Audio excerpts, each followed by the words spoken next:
Hello, and welcome to Economy 2.0, brought to you by the Silvio Gesell Foundation and the Henry George School. My name is Josh Sidman. First, a word about our upcoming episodes. 2 weeks from today, on July 1st, we'll be holding our first ever roundtable episode. This is something we plan to do on a regular basis going forward.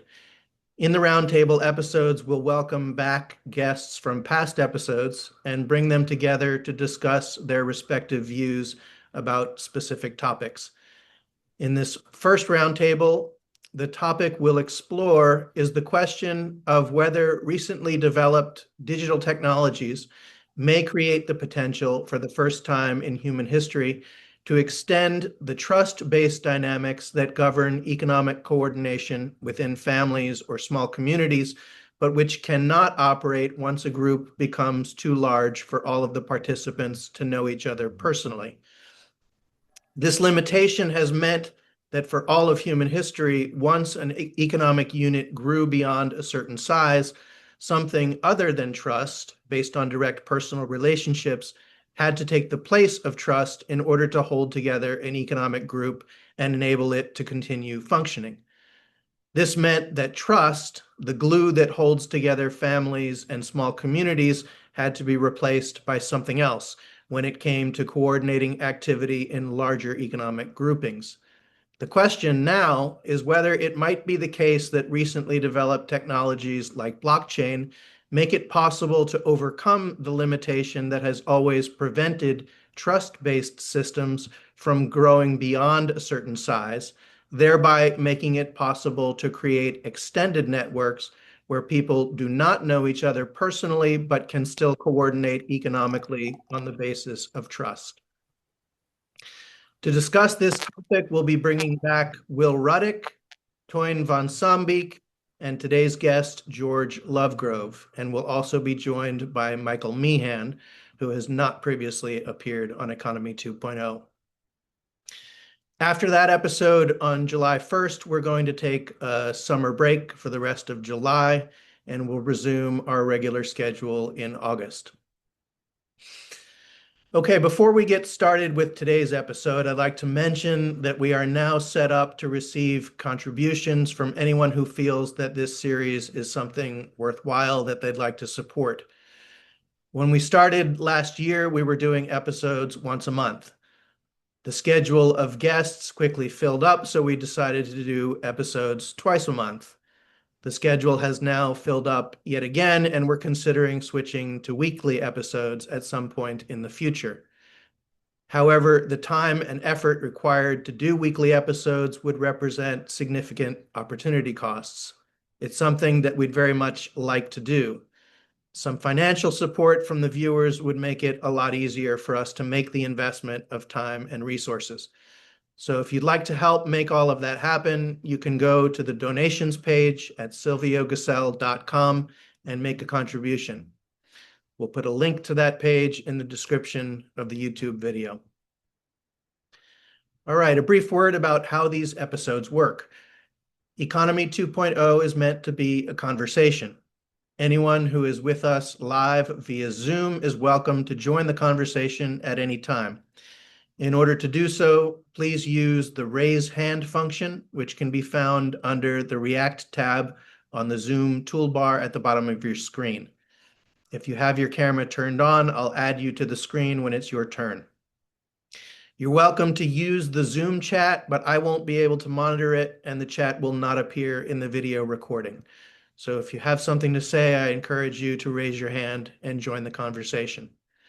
Lastly, I want to remind everyone that these episodes are recorded and will be shared on the YouTube channels of both the Silvio Gesell Foundation and the Henry George School. All right, let me bring in today's guest.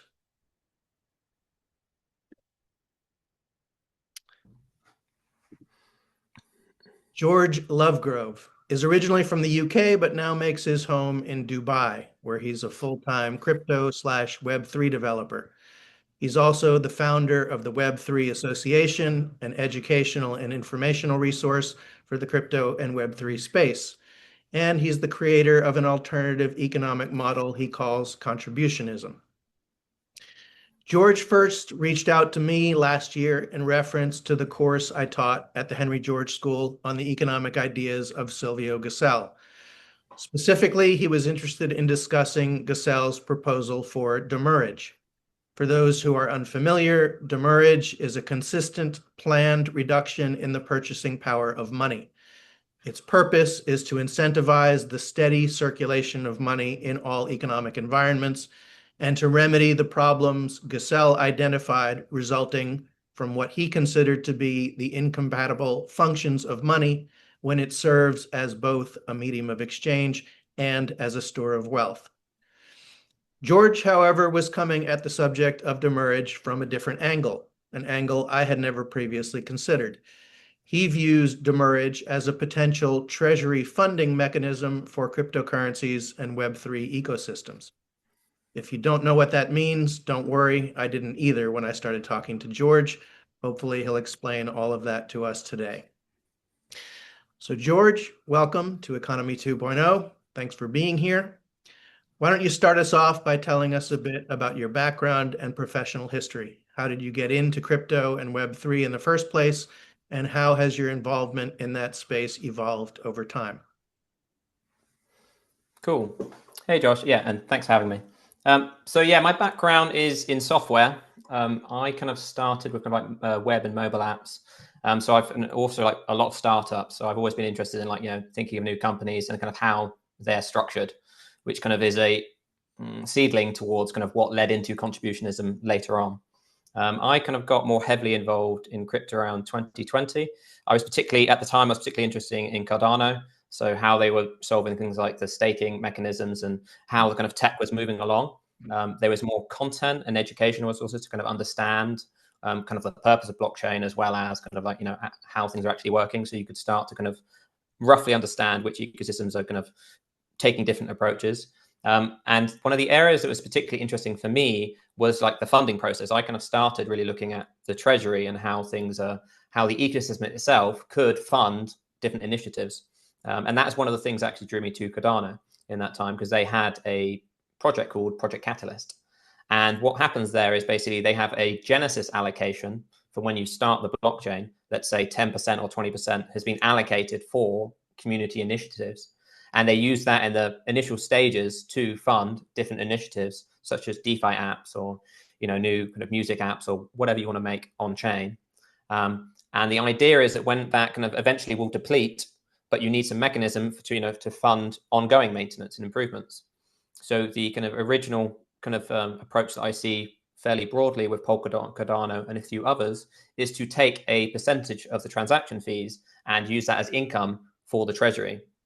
So it's kind of akin to how we have the existing government system where we tax labor and corporations and have different taxation models, and that income comes in to the government. And then the government decides how that's going to be allocated, whether it's, for health, education, roads, and infrastructure. It's the same kind of concept for Web3. If you have no income coming in, you're kind of fully reliant on whatever you had it from the genesis, from the start of the chain, to fund the network in perpetuity, which is obviously quite a difficult challenge. So having some mechanism for taxation or fees to come in and then to maintain the network, to fund new applications, is a kind of desirable flow to make sure the network always keeps up to date. So I was particularly interested in that area, and I realized as I was working with the kind of Cardano community that a lot of the things I was thinking about around treasury processes, funding processes, is obviously generic, and it's kind of applicable to all different ecosystems. So I started continuing my work, but then kind of rebranded it as the Web3 Association, and then was sharing kind of that content across any ecosystem, that's applicable. So Ethereum, Polkadot, Cardano, any of the kind of the layer ones. Whilst doing that, I mean, I still have part of the analysis I had around funding processes was the idea around funding people directly as a more simple and easy approach to scale than funding ideas. And within that, I'm thinking about how contributors could be funded for the value of their contributions. And this kind of led me down the path of thinking back from my experiences in different startups into this kind of idea of contributionism, where some of the things I noticed as like an early developer in early startups is it is common for you to be kind of given, 0.5, 1, 2, 3% of equity, some sort of amount of equity, but it was unclear on how, whether that's actually going to be a fair outcome in 1 to 5 years time, depending on the value of the different contributions that come in to the company throughout the years.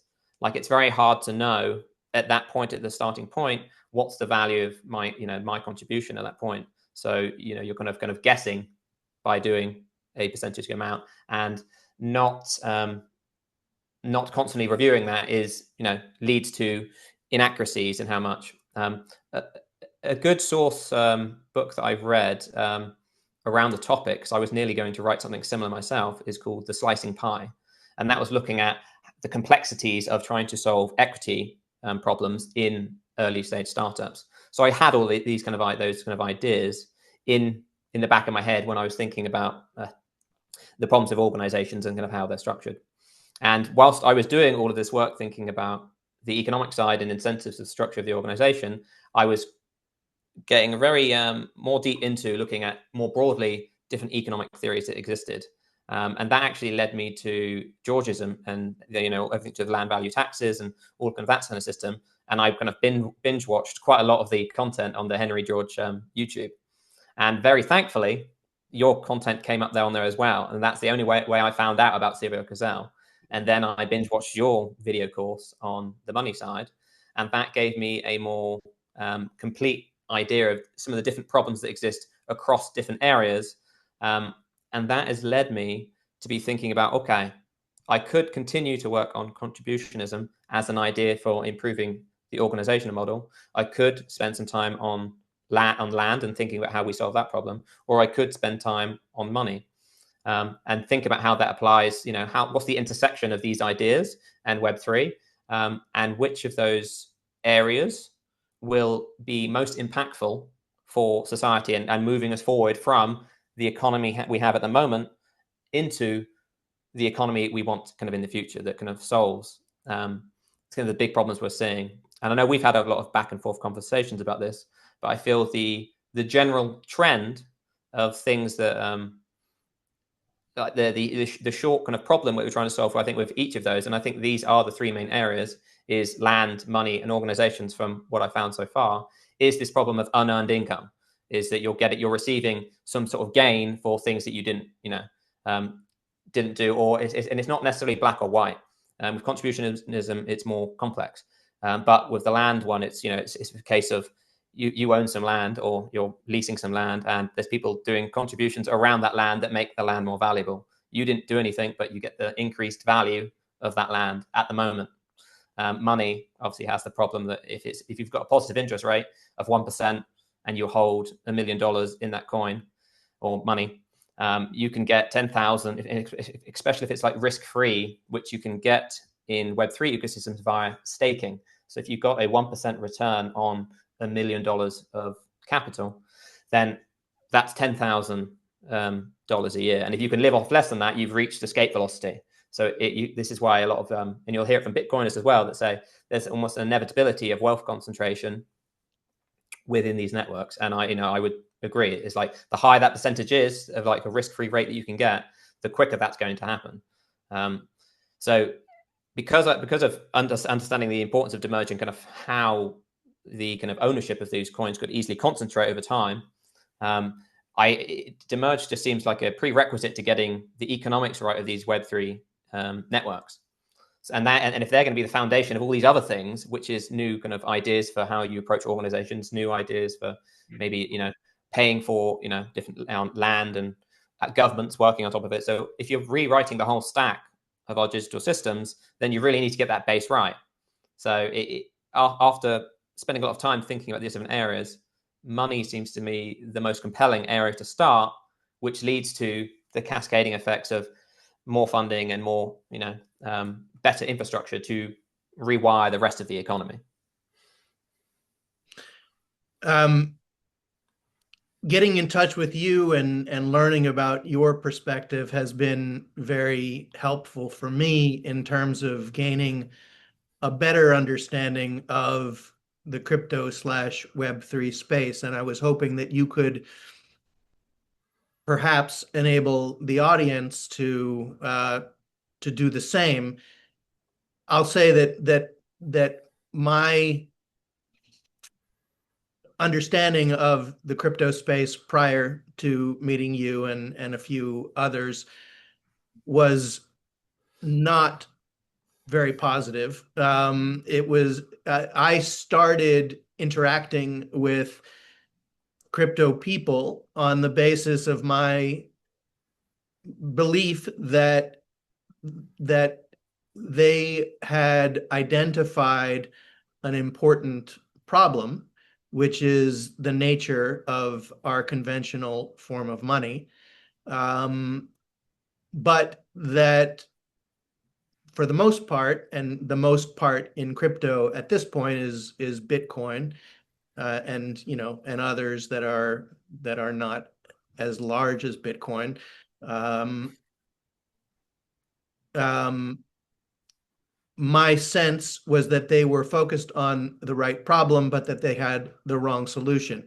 And so I thought that they would potentially be a good audience for the ideas of Silvio Gesell, who starts from the same place, who says our conventional form of money is fundamentally flawed, leading to a variety of undesirable economic outcomes, and makes specific proposals for how to address those problems. When I started making that case to the crypto slash Bitcoin community, it was not met as warmly as I had hoped. In fact, it generated, for the most part, extreme negative reactions. Um, and that was puzzling to me. So, so I was hoping that you could kind of give me and our audience perhaps a more balanced view of what crypto and Web3 is or could be all about, because I think a lot of people, for good reason, see a lot of it to be two things. One, gambling, and two, people just trying to enrich themselves and justify that with a veneer of lip service to other causes, but where what really drives them is they want to get rich. How would you address someone who's coming to crypto and Web3 with that impression, and convince them that no, that's not right, or that is right? But obviously you've chosen to make your career in this space, so you presumably believe that it is about more than just getting rich. So what would be your Yeah, sort of primer for those who are new to this whole space?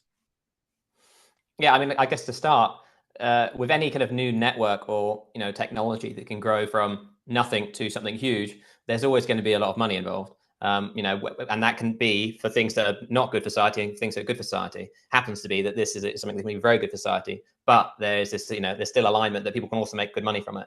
So that's not necessarily a bad thing, but it is a fact of the matter of that there we have such big companies and organizations that handle kind of centralized services, that moving those to a decentralized kind of stack is a huge opportunity for growth in that area. So there's always going to be, until we hit maturity, plenty of money to be made in the space, which attracts, for sure. I think that is an attractive thing for many people to get started in the space, because they see the opportunity on that side. But from just like a technical kind of a structural kind of perspective, we put a lot of trust into centralized kind of services. So banks are a good example. When I deposit my money into the bank, I'm leaving all that responsibility for how much is in my account and how that money gets used on to them. And if they make a mistake or anything like that, I'm relying on them to fix that mistake. I'm also relying for them to, how not to look at transactions and like all of the details about my, personal and private information, how things are being used correctly. Just overall, there's a lot of trust there. Whereas with a decentralized system, the idea is what they solve is how can we take that ledger that exists on the centralized system, but maintain that across multiple kind of servers. So instead of, there could obviously be hundreds of servers in a centralized system, but the key thing is they're owned and operated by the same company. With decentralized systems, the idea is there's one or multiple servers for each person, and they are each running these nodes that help to operate this, kind of maintain this ledger. And a consensus mechanism helps to incentivize, and that's what you see all these coins for, especially on the network layer. The network's own coin is it's used for transaction fees, to pay for transactions, to add things to the ledger, and here's new things that are happening. And then that same coin can be used to pay for and reward the node operators for successfully verifying and storing and then propagating that information across the whole network. So that's kind of like the key kind of change that's happening. But that when you do that, you obviously you remove a lot of these middlemen from what we see existing. So for instance, I mean, it's the same thing from banks to Amazon to Facebook. All of these kind of services have a lot of influence and power over what you can see, what you can do. So banks will say like what currencies you can use. Facebook will say like how the structure of your profile, what you can add, what you can't. Like it can prevent things, it can block you and stop.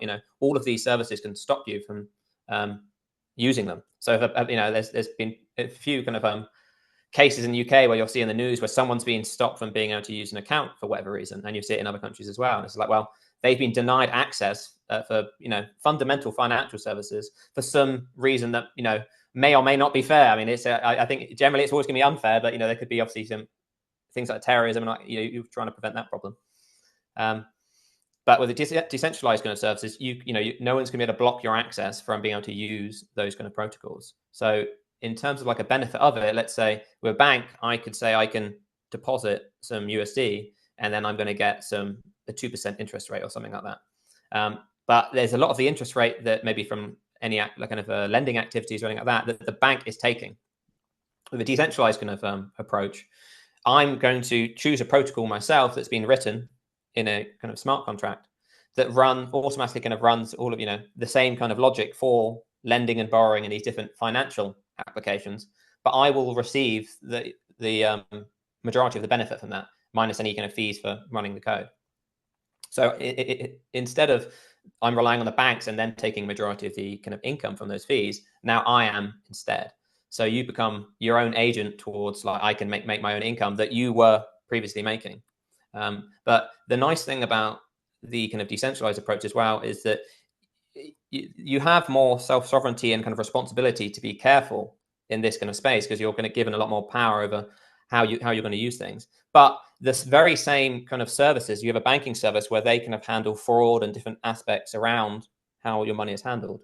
You can still build those services on top of Web3. You could still delegate and be like, I'm happy to deposit in this contract that you have influence over based on these conditions and things. So you could still achieve the same kind of services you see today, but now you have choice of how you want to kind of engage. And for instance, you could say, well, for larger amounts of money, I might want to manage that myself. But for these small bits here, I need convenience and I want, these protections or this or that. And I'm happy to delegate part of that to another business. And they have their own accounts that I use for those services. So that gives you the full self-sovereign kind of like that. The exact experience that I want, I can get. And that's kind of a big part of the appeal of Web3 is you get to engage in the financial system. And also eventually these applications like marketplaces, social media, and all the different networks and stuff that can be replaced, you will have ownership over your data and how you interact with those systems. So I think that's the compelling opportunity with that. Think about things like the revenue share system and things like that on a lot of these marketplaces, like Apple's 30%. I can't remember Amazon is different depending on the item, but there's a lot of setting up that infrastructure is complex, but over a certain period of time, it becomes just like a cash cow.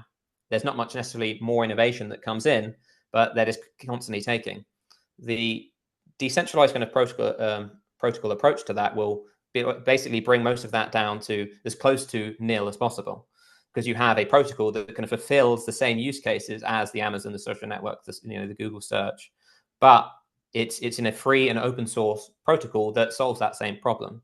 So the cost of using digital services should come down, and also the rate of innovation should also increase. So now if I wanted to make a change to Facebook, Amazon, or a bank and say, I think this feature would be better, I can't do that. I could phone them up and say, could you do this? But they have full control over the direction, the features, the functionality that they have here.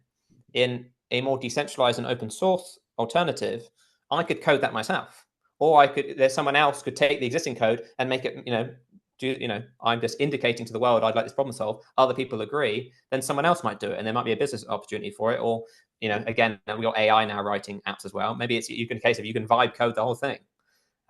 So your flexibility, your optionality, like how you can interact with the web and how you take ownership over it, is completely changed in a decentralized kind of system.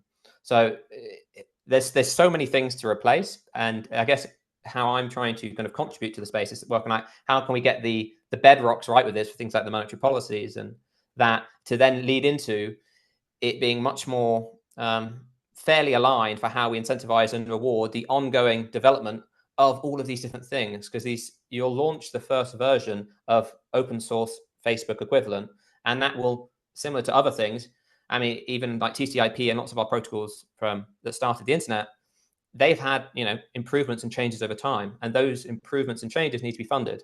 And this comes back to where kind of my perspective of how what's really important with these systems is how can we align the incentives and economics around making sure that we can reliably fund people to work on these open source solutions that everyone benefits from, that they can take themselves and start editing, that really provides like a reliable, secure backbone for all of these important use cases that we see in the economy today that are mostly controlled by centralized corporations.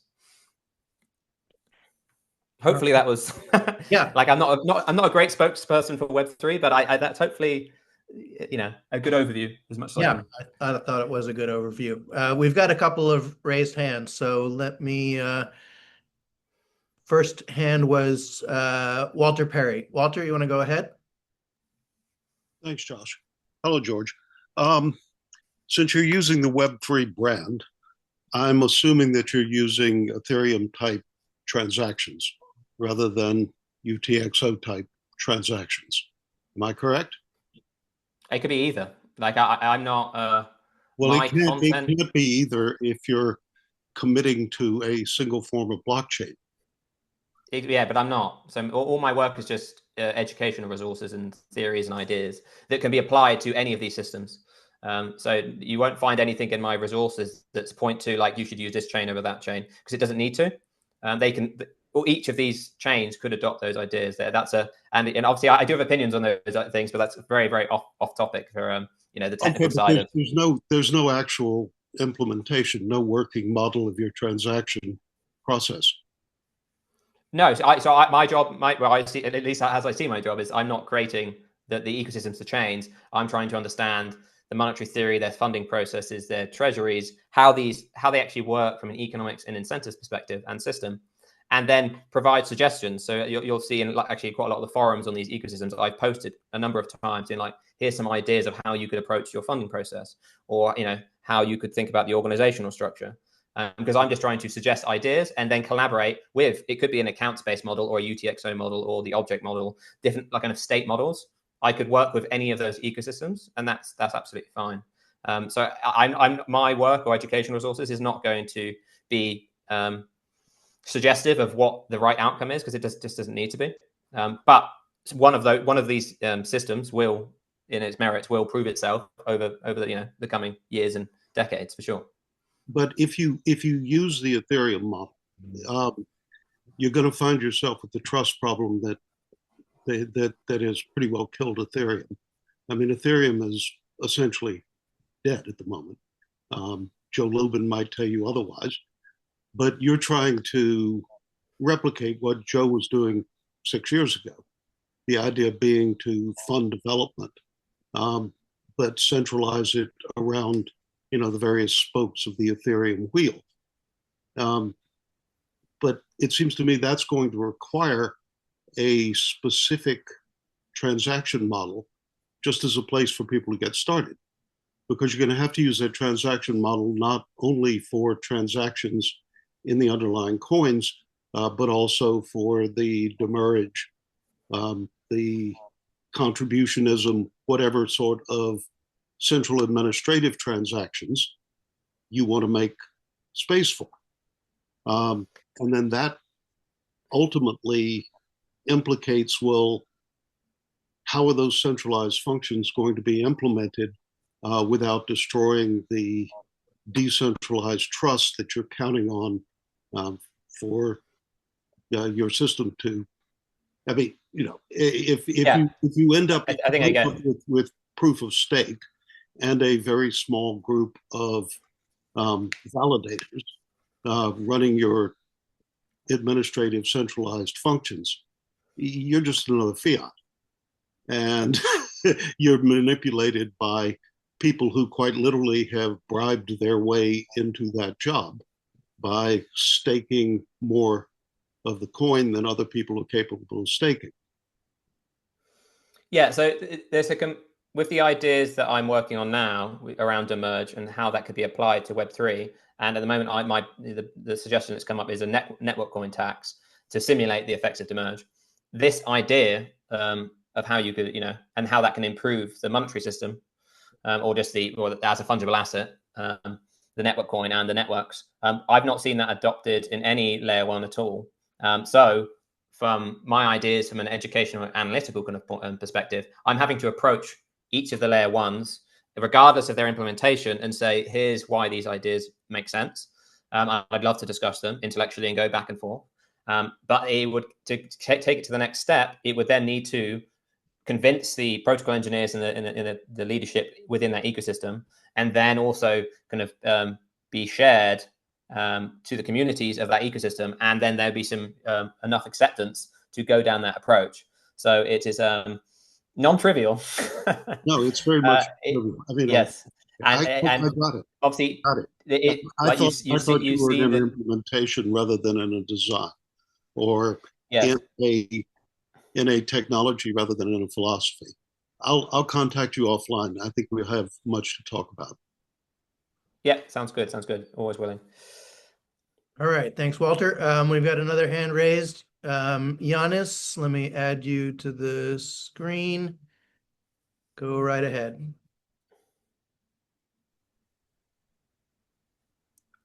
Giannis? Yeah.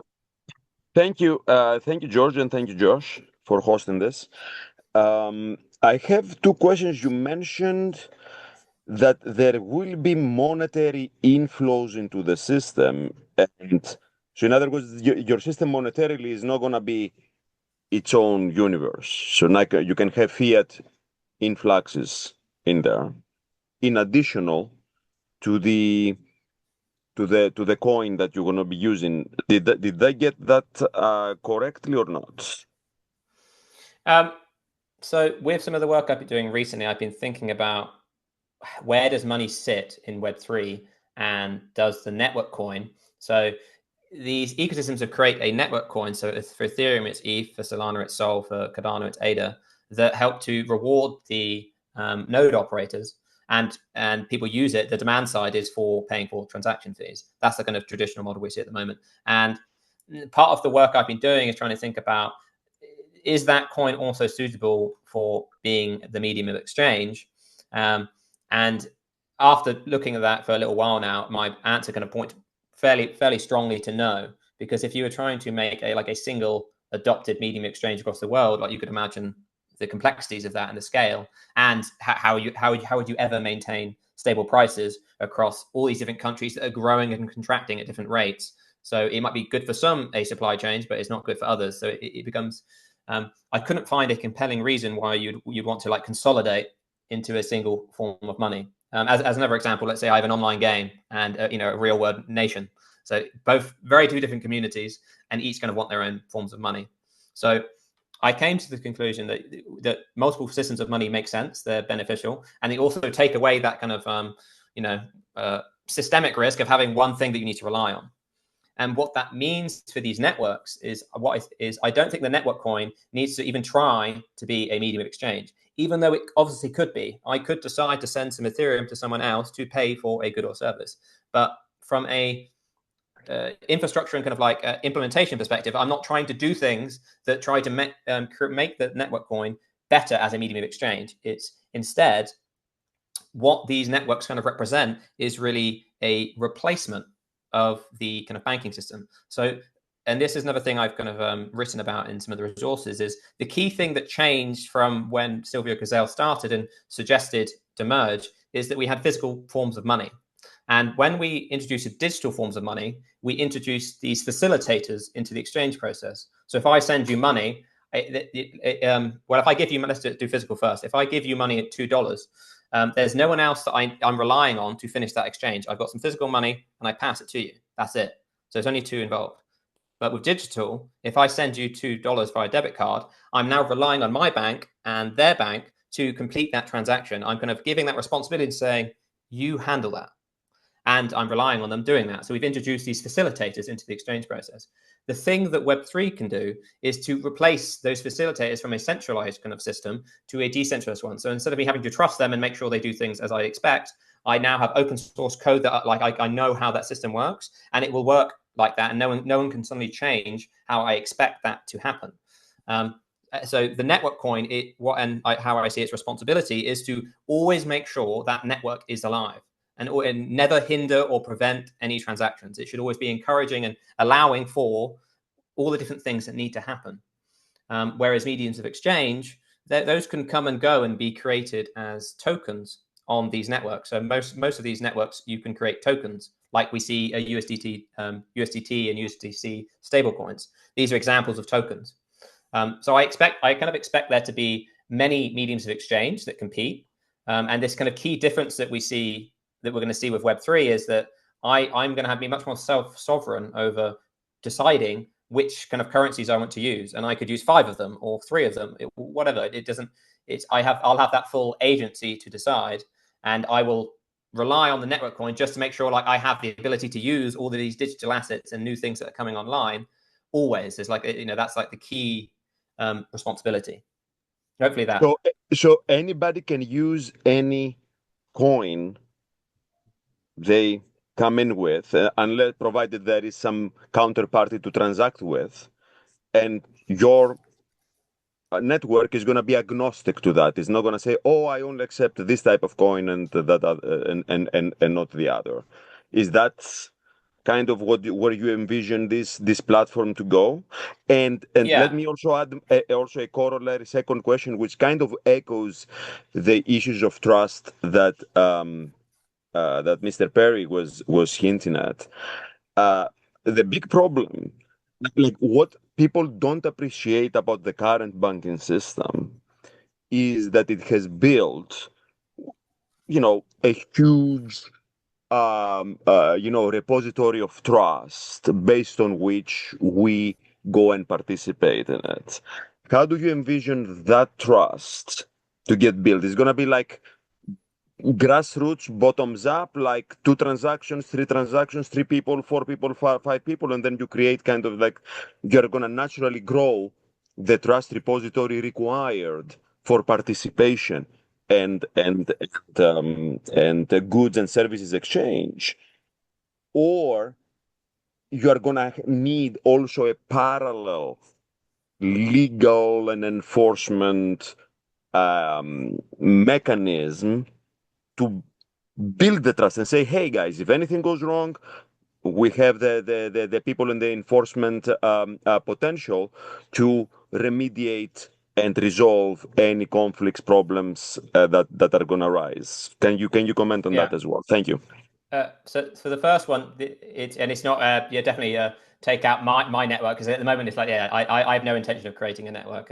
But all the existing networks that exist at the moment and any new ones that get built in, there's always going to be something new coming along. That is the default at the moment, that they enable any number of tokens and anyone can use those tokens, and that each of them generally have their own network coin for facilitating paying the node operators in. So that kind of structure you see kind of across the whole of the industry. for the second question around trust, I need to kind of interpret what you mean by that. In that, do you mean from a user's perspective that am I going to trust this network over a bank? Is that the perspective you're getting at? Is that correct? Right. If there is an illicit activity, like the person doesn't deliver, or my money gets my account gets kind of like raided by hackers or whatever, or in the recent case that we had, that actually somebody can physically come and blackmail me and torture me in order to hand over all these secure access safeguards that you would have very thoughtfully thought of implementing in order to avoid such malfeasance to happen. So who's gonna are you gonna resort to the standard centralized legal system that is supported by the fiat currency of our times, or you're gonna naturally grow and develop one of your own? That's Yeah, I mean, it's similar to what I was mentioning earlier, that you have all the kind of options in front of you. For instance, on like identity and stuff. So if I send you a transaction, it's just a standard account to account, then I'm taking on all the risk of that's a permanent transaction. I can never get it back. But if I wanted to use a service where it goes into escrow and does some certain checks or balance, checks and balances before it does that, then that system can be created and I could adopt it. There could also be, so another moving trend that is I'm particularly interested in is self-sovereign identity. And sorry. So another one is self-sovereign identity. So I should be able to attach things like credentials and evidence of me being a certain, it could be educational background, professional background, like my identity is like a driver's license. So I should be able to prove who I am, increasing over time using the same kind of tech. And then that can be like a prerequisite before I transact with anyone and say, I'm going to buy some food or drink off you, that you need to have this certificate and these kind of things to prove that you are a valid business with this kind of background. You have, all these kind of checks and balances that link up to a legal system. So there's a lot of that that's underway at the moment. But it's one of those things where, the full spectrum is going to exist, where, I could just send someone money on a public chain or a private chain or different kind of approaches. But the key thing is we will be able to develop, and especially on things like privacy, there's things like zero knowledge proofs, both public and private, all of these different options are kind of already kind of slowly being developed at the moment and will increasingly get better over time. So we will be able to have these systems that match a similar kind of experiences to what you'd see in the centralized kind of system, but they can actually be even more trackable and more kind of legitimate, because it's like, well, only I can sign my private key. And for things like wallets, for instance, even that's really improving over time. So one of the things that we have at the moment is like a ledger and a seed phrase. And that's just one approach that has its concerns that if someone gets my seed phrase, they can take all of my crypto. And there's already a number of ecosystems and wallets that look at multifactorial approaches for solving that problem. So it could be, I could decide to bring in my friend, or, different kind of approaches or sign-ins from different kind of systems to aggregate towards, like, do I have authority to kind of actually, sign this transaction? So there's going to be, again, more optionality on that side as well, where you can kind of say, I want this to be secure based on these factors. And then that's how things can be sent or signed in this. So how secure you want things to be, and how like kind of laborious it is to kind of get something done is kind of going to be up to the user, which is part of the joy of the open source kind of decentralized model is really that kind of plurality of options. So you engage how you want to based on your risk appetite and ease of use and all these different factors. Thank you. George, I'd like to probe a little more the distinction between network coin and token as it relates to the definition of money, because you and I have been in communication now for half a year or more, and I still don't fully grasp what you mean by the word money, because at some points in our conversation, it seems to me that you are thinking along similar lines to Silvio Gesell in terms of improving the mechanics and the design of money. But in other conversation, it seems to me that you're actually perhaps proposing a future in which money as we understand it doesn't exist anymore, because there is a potentially endless variety of instruments which have some money-like characteristics, but none of which are money as we currently understand it. So how would you address that overall subject, especially in view of your statement that the network coins you don't view as being best suited to performing the medium of exchange function? Yeah, so historically, as we know, as we refute the money kind of definition is a store of value, medium of exchange, and unit of account. And for me, the most important thing of money is being a medium of exchange. So when I'm talking about money, I'm thinking of what is the medium of exchange. And I was using money quite loosely in my resources, thinking of monetary systems, and I've kind of more refined it now to make sure it's like, well, do either of these kind of make sense as a monetary system? And because of the kind of the logic that I don't think we're going to have one single kind of adopted form of money in the future, and that we benefit from having multiple. So then each community or nation state or game or whatever can have its own medium of exchange that solves its own use cases, that they can keep the price stable with their own kind of variables. I think that is kind of where we're heading to in terms of the optionality of what I'm going to use for medium exchange. So I think how at the moment it's kind of we are given a national currency, and I'm still not deeply opinionated on whether that we have the existing kind of USD, USD, Great British Pound, and all different currencies exist, and they all go towards these kind of stable coins, and that persists for a long period of time, or we have separate communities that start up that make a better system of money, and then that becomes the more prevalent thing in different regions, or so how it actually unfolds is I think that almost the Wild West of exploration, because we've created what the network coin is really responsible for, is making sure you can use, create, and maintain these tokens, these potentially different systems of money. And because I'm kind of accepting that I think there will be many systems of money. Well, it's like, is there a value in the network coin trying to embrace the responsibilities of being a medium of exchange? Because the responsibilities are not light of trying to maintain stable prices. So if you've removed that responsibility, then the network coin can behave in a different manner than it would do if it was trying to be also a medium of exchange. So I see the network coin as a fungible asset, and the one that is required by everyone to use that network. And because it is this fungible asset that people can own and use, it has the same advantages to consider the impact of demerge and how it can make sure that that doesn't concentrate over time. So if I can make a staking reward or lending and borrowing, so I can lend my coin out for a low risk, and I can easily achieve a 1%, 2%, 3% return, then you create this environment where wealth can, or at least the network coin can, concentrate increasingly over time. So the very same mechanics of demerge are going to be applicable to anything where you really cannot enable that to happen. And if you want to rely on something for the long term, and it's like, well, this isn't going to stagnate and cause like friction and problems, then I think demerge is a very compelling solution for that. So for both, and that's going to apply obviously for both the mediums of exchange to get creating the tokens and the network coin. I see demerge as being an important solution for both of those.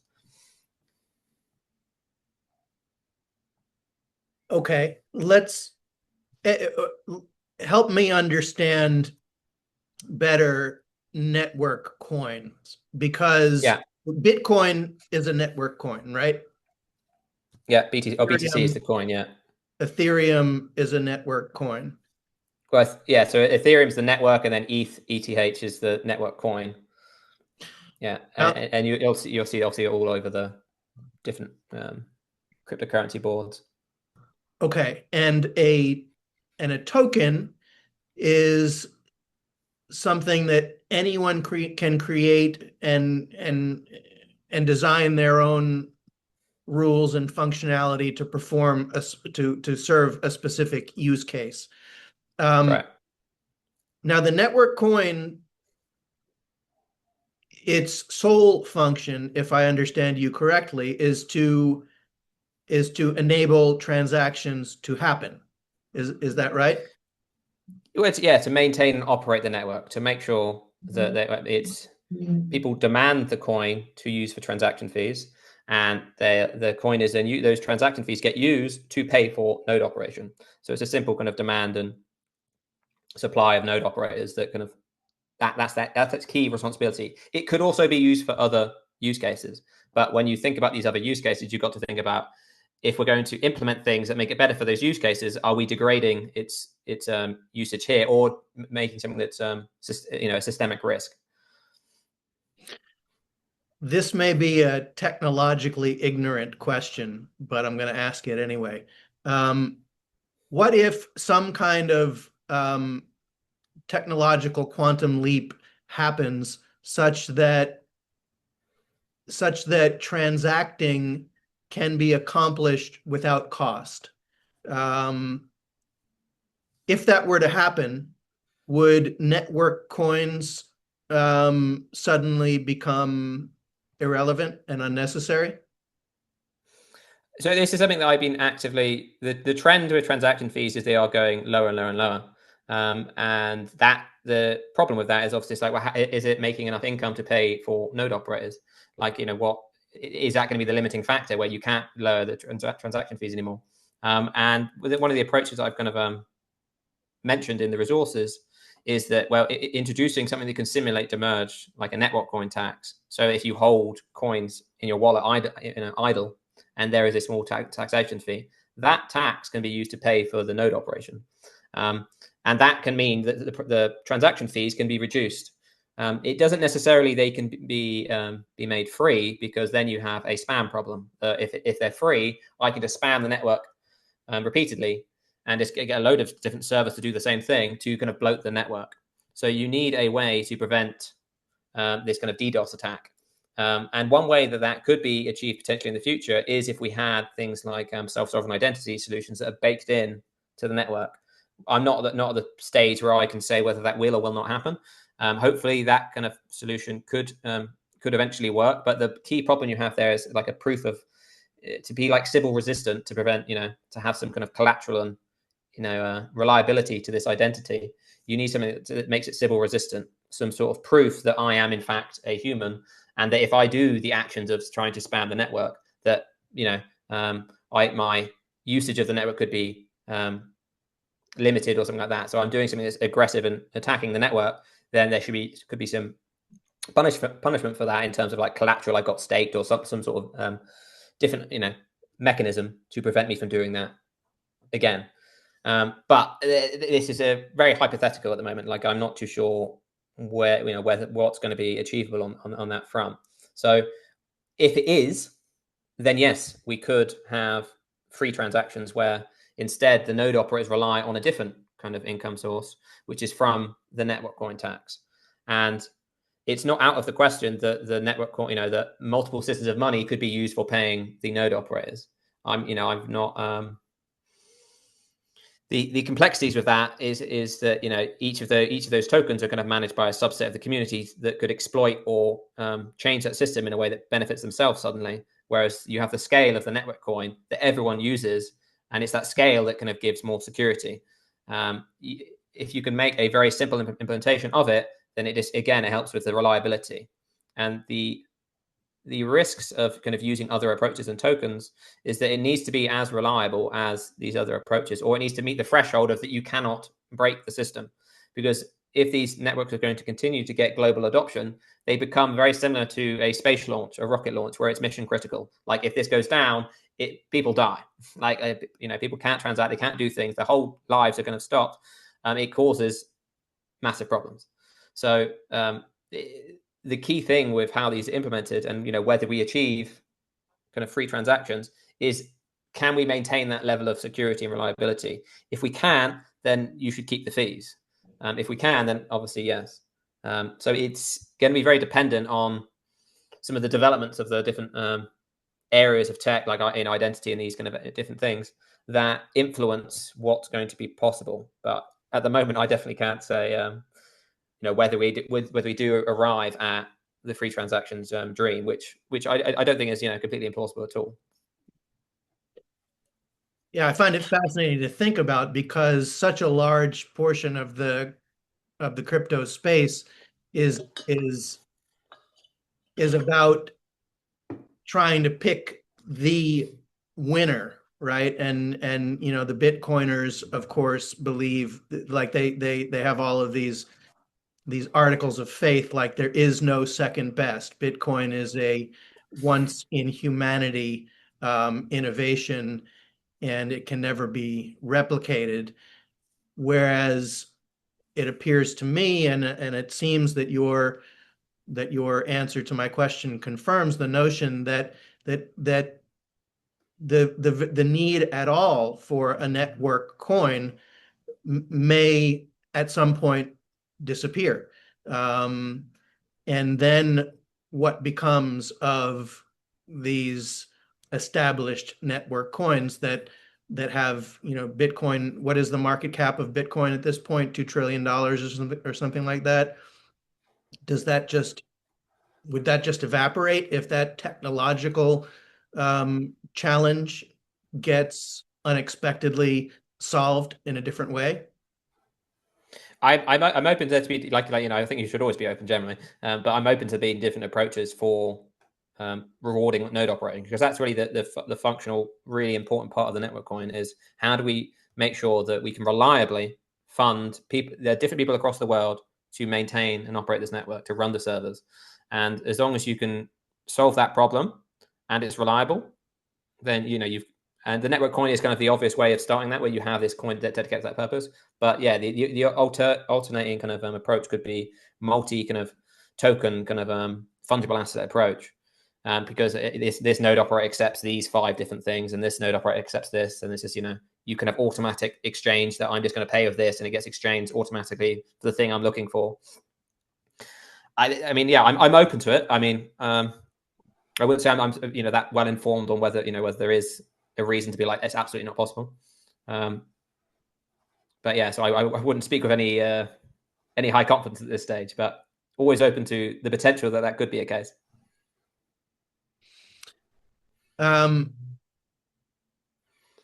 Okay, I'd like to also explore with you, as you know, the Geselian perspective. The reason for developing the proposal of demurrage is because Gesell considered the medium of exchange and the store of wealth functions to be inherently incompatible. And demurrage is his way of solving that problem and breaking those two functions, separating those two functions. As I read your resources, I should mention, actually, I forgot to mention this at the top, that George, you are writing an article for an upcoming issue of the American Journal of Economics and Sociology, which I am helping to coordinate, which will be dedicated to Silvio Gesell. So a lot of your perspective that I am familiar with and probing comes from the first draft of this article, which you recently sent my way. And what I am still having a hard time getting my head around is you talk about network coin appreciation, and that is a subject that that brings us right back to the beginning of the conversation. Is the reason why people are participating in this because they want to get rich by holding the network coin? And if so, does that not undermine the purpose of demurrage? If the network coin is appreciating faster than the rate of demurrage, then demurrage is not is no longer creating a disincentive to hoarding of the network coin. Yeah, I'll cut it off there and let you respond, and then maybe I'll have some follow-up. Yeah, so I mean, that kind of links to all of kind of the supply approaches that I was looking at fairly recently, and thinking about what are the implications of having, like, for instance, Bitcoin has a fixed supply. And that leads to, if you've got more network activity or usage or demand for that coin, then you'll see price appreciation. One of the interesting things with that is that, so the four kind of areas I was comparing was this kind of contractionary, fixed, expansionary, and kind of elastic supply models. There's different ways that the coin supply could change. So if you keep, the most simple version is a fixed supply, but as these networks kind of grow, you'd expect to see price appreciation. But that's not inherently like massively problematic if you can and you can capture some of that gain, or some or all of that gain, with a network coin tax. So if the coin is appreciating by 2% a year, you could have a 2% demerge rate for a network coin tax, where that helps to bring that back down. But the benefit of the network coin tax is then you can use that as income to maintain and improve the ecosystem, to fund more use cases. So you actually create this kind of flywheel effect. So the more effective your funding process is, the more more effectively that network coin tax can be used to expand and grow the network, which increases the price appreciation. So in the early stages, some holding and some keeping the coin are not hugely necessarily concerning. Sure. It's about really the long term of the network. Will do. Hang on 1 second. We've got somebody's making some noise here. I think we're good. So there's kind of three stages for the network. There's kind of this early stage where none of the networks have demerge or any of these kind of network and tax ideas. There's a growth phase where the networks go from where they are size-wise, with 100,000 users, 1 million users, to potentially billions of users. And in that growth phase, having people maintaining a decent price on the network coin, and that increasing in price, can be very advantageous for growing the network. Because if you have any kind of network coin tax that's simulating demerge, then that means that you have more money value to then fund more ecosystem initiatives. So the better you can make that circular kind of system, the better. So like if your funding process is particularly effective, you could increase the network coin tax, knowing that its impact will have an even more positive kind of response. A good kind of analogy or comparison to think about is like VC funding. So VCs will, if they can inject 1 million and they know you can change that into 10 million or 100 million, then their kind of question is, how much can we invest? They want to get in as much as they can if they see good evidence that you can multiply that money. You can achieve the same kind of growth flywheel in these Web3 networks via a network coin tax, because as you get from holding the coin, network coin price appreciation, but you accept that you're paying, you'll have less coins, but they're more valuable. Now, in terms of like an investment opportunity, that's good. That's good for all people in that kind of equation. It's good for the network. It's good for the user. The only time it becomes a problem is if that's kind of like a continuous thing in the very long term, when everyone's kind of relying on it. But in the growth phase, when you're competing against 50 other networks, your objective function is, I need to outcompete these guys. I need to grow faster than them.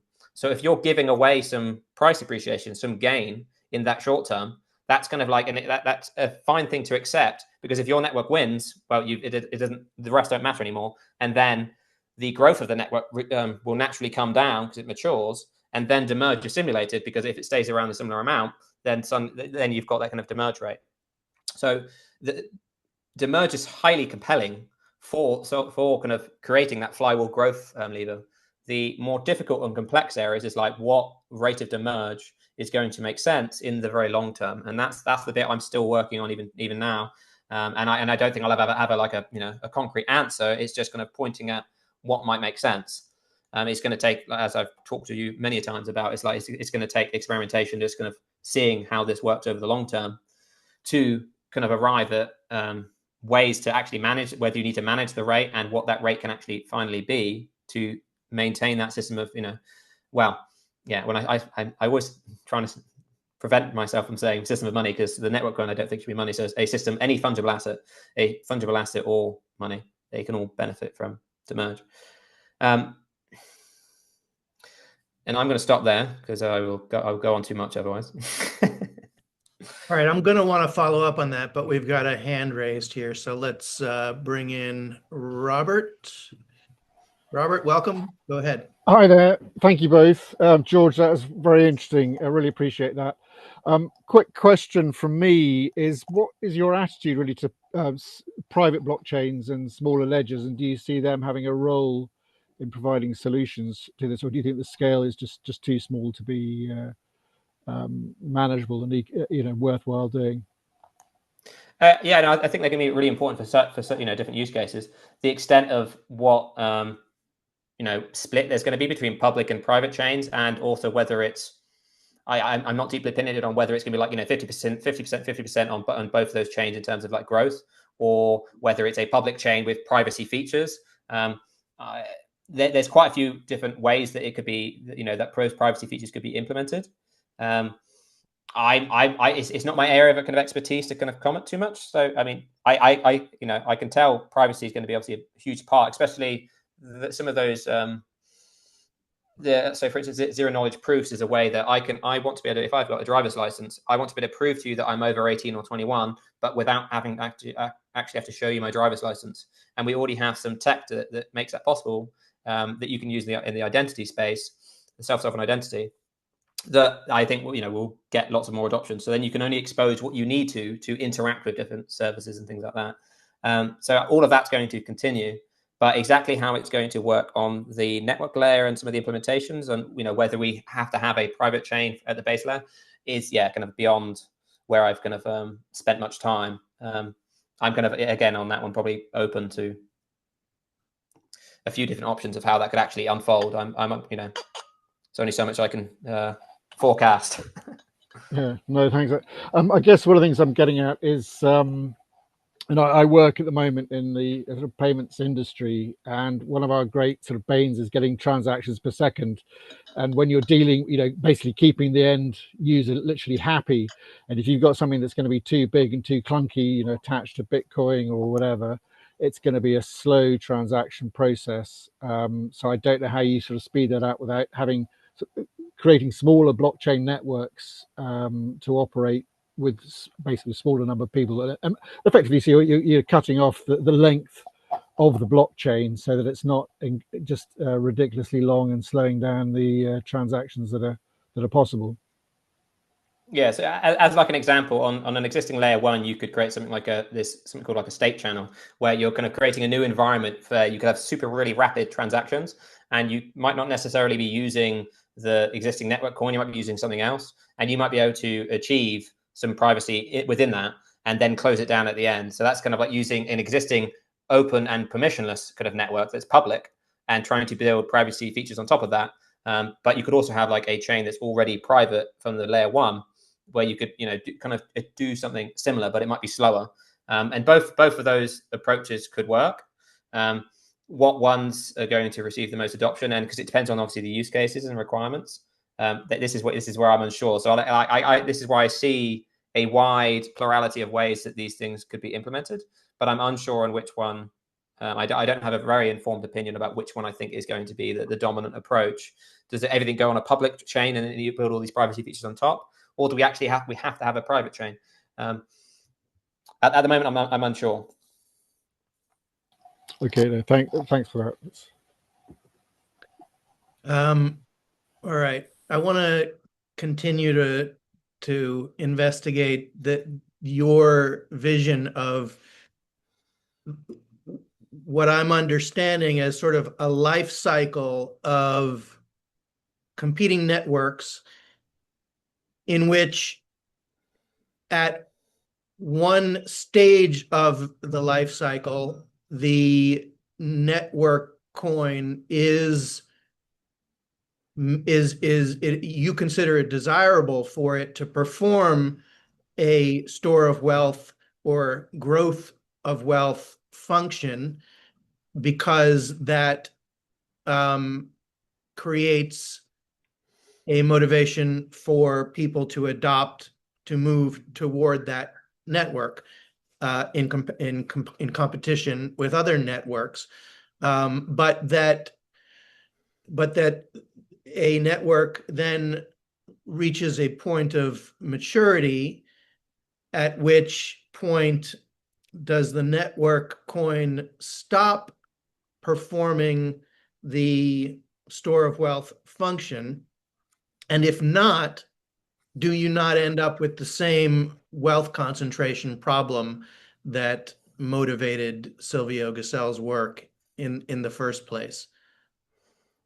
Yeah, I'd say that's a pretty good kind of explanation. So it's like when you're in the growth stage. I mean, as an example with social networks, and when we had things like Facebook, MySpace, Bebo, all these different kind of social networks that exist, it's like your objective function in the phase where there's lots of competition is like grow as fast as possible. Because if you're a network, then there's a big case for it being like winner takes all, or or it could be a winner, only a few in the end. So many of the networks that we see today will fail. And a few of them, or whether that's 2, 5, or 10, I can't say at this point, but a small amount of them will probably exist already, will succeed. So for them to get to that success, you need to do anything you can to increase the growth rate and adoption and all of the metrics that increase the adoption of that network. And this is where the demerge and via a network coin tax can really help with, because you're just kind of making an investment function by like just buy and hold the coin and use it because at the moment, a lot of these networks only have limited amount of use cases. So it's kind of like, you could say, oh, use the network. It's like, well, what for? So you can change it into almost like an investment vehicle in the beginning stages where it's like, I want this network to succeed. And I agree with how you've implemented things or what your vision is and all those different things. I'm going to hold this amount, 10, 100 of the network coin. And I accept that you've got a 2% or 3% demerge rate. So I'm losing 3 coins a year. But all of that income is going to be used for, well, a majority of it is going to be used for paying for new DeFi apps, new, social media apps, all these different kind of applications and use cases that expand and grow the network. Now, if the demerge rate is at 3%, but the ecosystem's growing at 5, 6%, and it's growing faster than the cost, then I'm gaining that surplus, that 2, 3% in gain in the coin price appreciation. So it's a positive outcome for me. Like I'm losing a bit, but then I'm getting this bigger gain. And also I have more confidence the network's going to succeed if it's outpacing the growth of other networks. That's a key thing you want to see. Is if I'm seeing stagnation, and it's like you might have what you think is a perfect end model for incentives and alignment, all of that. But if the network is only this size and it's not growing to this size, you've got a problem. So in this growth stage, that's a huge focus of the network. Like how can you accelerate and make a huge flywheel?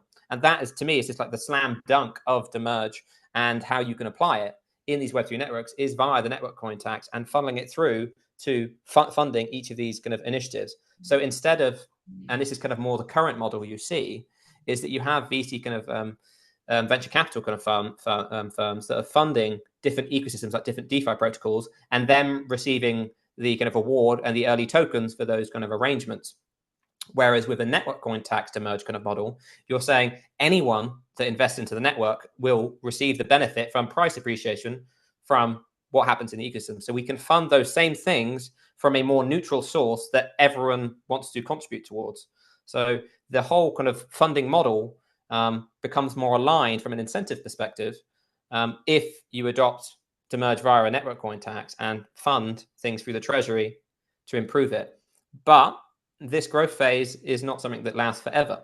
So when we get to these more later stages of the network, well, the growth rate now slows down.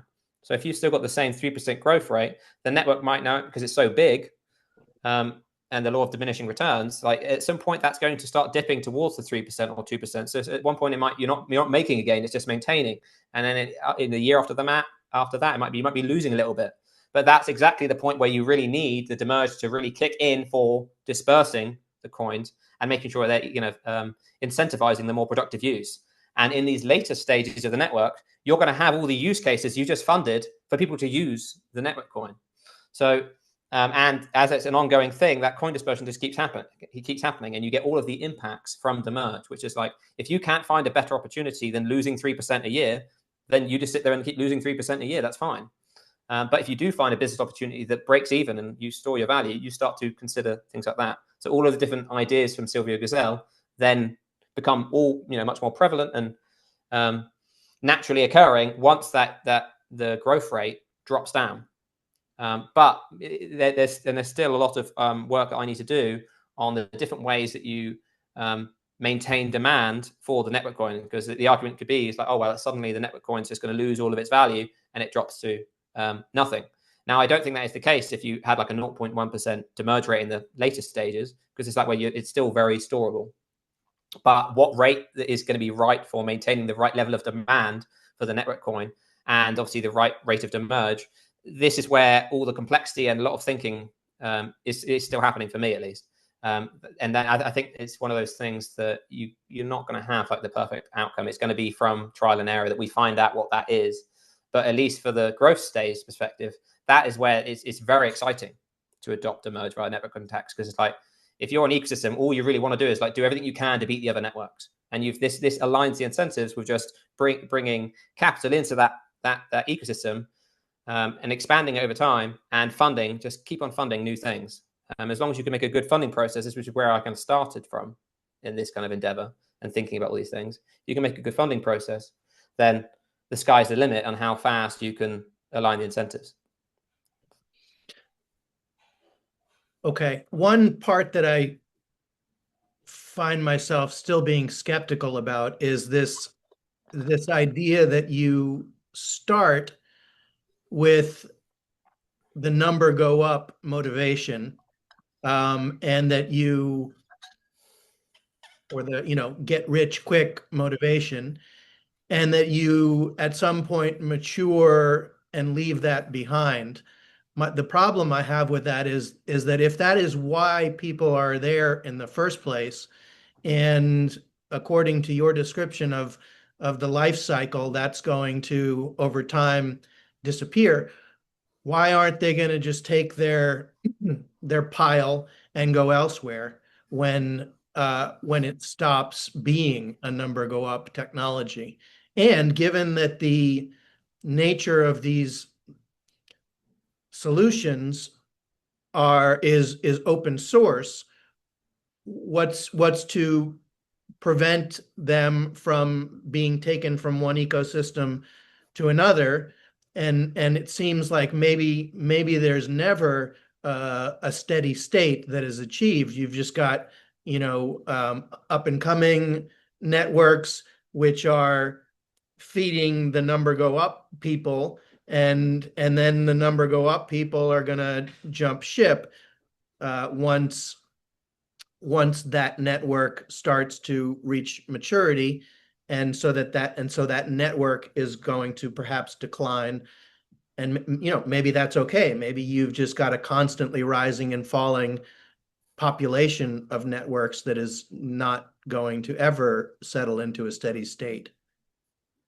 Yeah, this really comes down to this kind of late stage kind of phase. And it's like, what can the rate of demerge stay at to incentivize productive usage of the network coin, and same with any systems of money built on top of it, and what's kind of sustainable, because ecosystem to do that. So one thing is kind of network effects. So and it's difficult because of the open source nature. You can't compare the network effects that have kind of existed today. Like, for instance, I can go create a new Facebook, a new Amazon right now with different centralized services and provide X guarantee that, or it'd be this cheaper rate than that one, and try and gain adoption that way. And people have tried making these different versions to try and scale to the same kind of size of these networks. But it's very difficult to do that once you have a network effects, because they get more valuable as the more users come in. That's kind of the definition.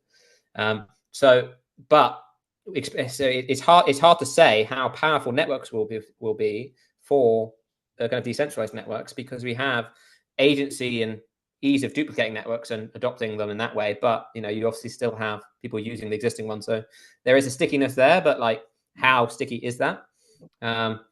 It's kind of got quite difficult to say. The most compelling area that's kind of I find could be more sticky is liquidity, because once you make really efficient financial markets, that can help with, like, if you take 5% and move it to another network, well, you haven't created a more efficient financial network in the other network. You still have 95% that's operating well in the other one.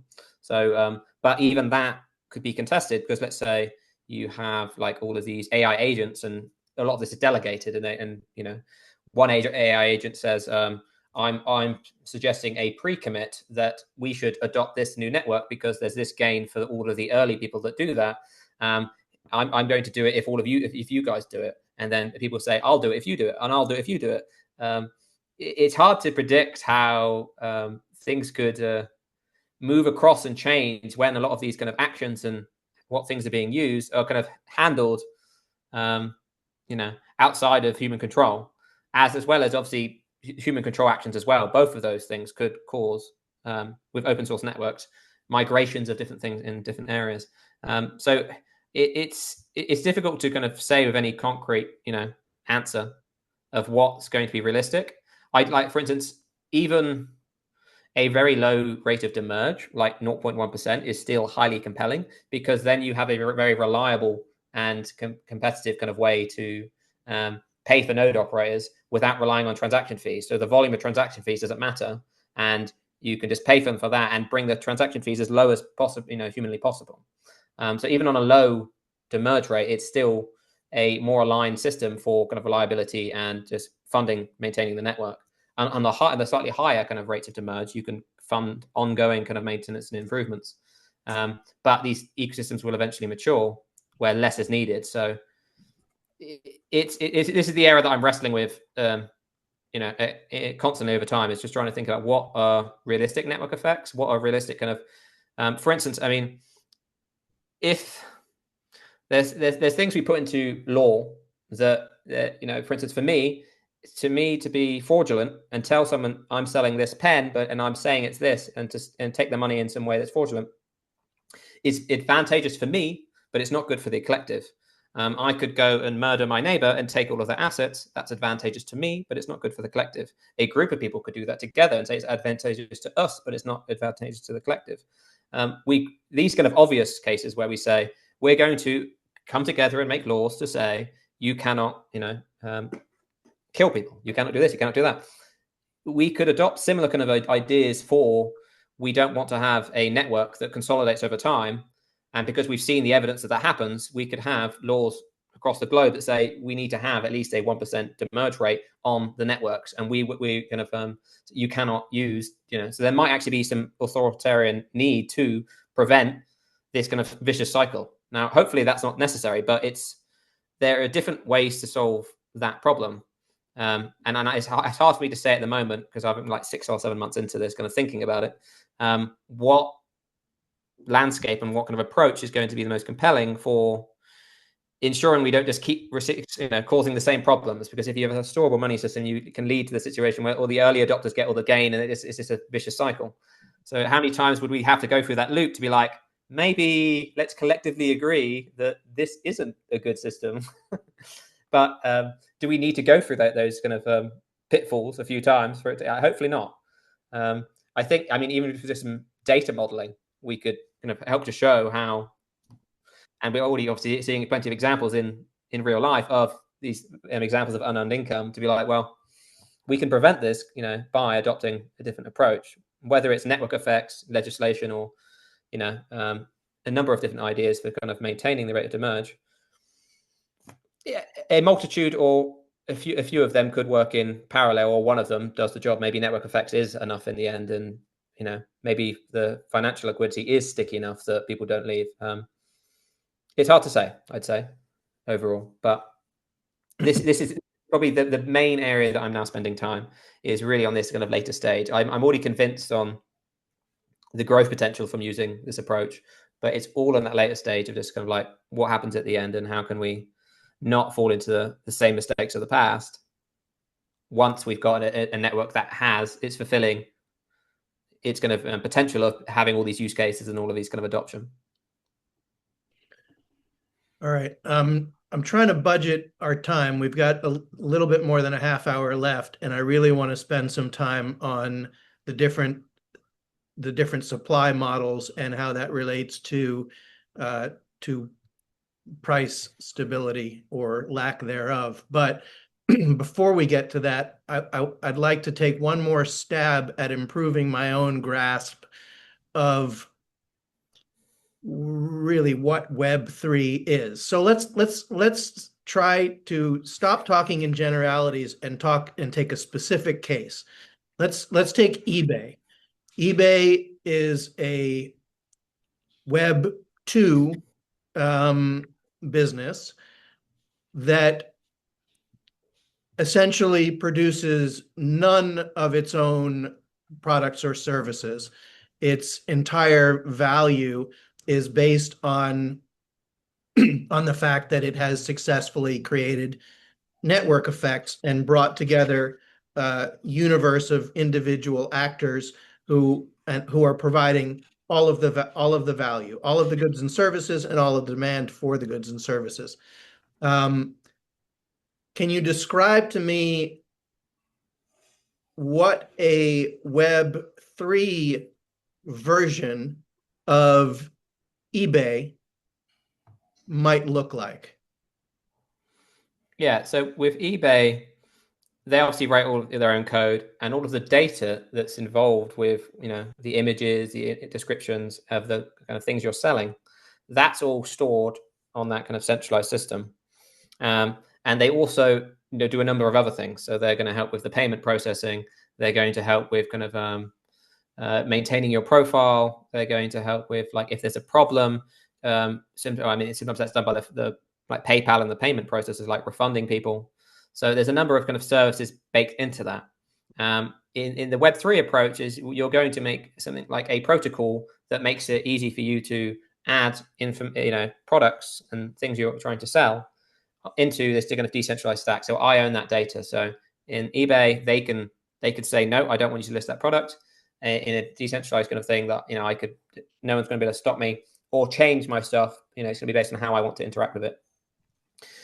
Some of these other services, like payments, is going to be naturally kind of handled by these tokens and different ways of kind of sending money around. You can implement things such as like escrow, where like money is going into an account. If you wanted to have things, and there's a multitude of ways you could do it. You could just send the money and trust them if they've got a high enough like reputation. But you could also have it in like an escrow service where it's like where you can easily prove that the money is there, and that if you can provide a proof of delivery and extra information on the next step, then you can be unlocked and receive some or all of that kind of money. So you can build any kind of level of kind of guarantees that you need into on top of that kind of service. And you might need things where mediators. So eBay is kind of a mediator of certain problems. You might need to create in a Web3 version of this a incentivized model for mediation. So it could be like people say that request like a mediator, and maybe between them they choose, or it's automatically selected, and you incentivize a way to kind of review and moderate these mediators that look at, and maybe these this system is linked up with I can prove that this part of my identity, I can prove I've got this verification that with a government kind of based agency that I have the skills and competencies to fulfill this role. There's a few ways you could solve that problem that are permissioned or potentially permissionless. And yeah, I feel that's a higher level. So there's a multitude of different things when you try to unpack eBay and each of the different kind of like small services that are involved. The base level is just like a protocol that enables that data to be on chain, but the challenges are really around all of the making sure things like the escrow, these kind of facilitating and preventing the fraud and those kind of problems. That's where the nitty gritty and kind of the devil's in the detail is where you'd create these kind of separate networks and solutions for solving that problem. And there would probably be a plurality of different ways to solve the problem, and you could engage with someone depending on trust and the different kind of transaction histories and all the different reasons you might decide of how what's the safe thing, or where you want to engage in that. So you'd have more choice. Just with have eBay, it's kind of like this is just a very rigid process of like this is how we solve these problems, and you just subscribe to that system. You don't necessarily agree with it, but you have to like abide by it. Over here, you'll be able to choose how you engage with other people, much more up to you, and you could introduce cautionary kind of mechanisms that could be available on these kind of, decentralized applications that are already kind of pre-launched based on your kind of understanding and how you want to engage. So again, it kind of leads back to this kind of like more choice, more flexibility, more ownership over the things you're posting. And I guess it's important to say that when I'm describing all of this optionality, it does make it sound like, oh, it's going to be so much more complex. But you're going to get experiences that kind of focus on one or two of those use cases. So if you want the exact same experience as eBay, or something that's even simpler than that, you're going to be able to find or create that experience. So having the more optionality doesn't necessarily mean it's going to be more complex.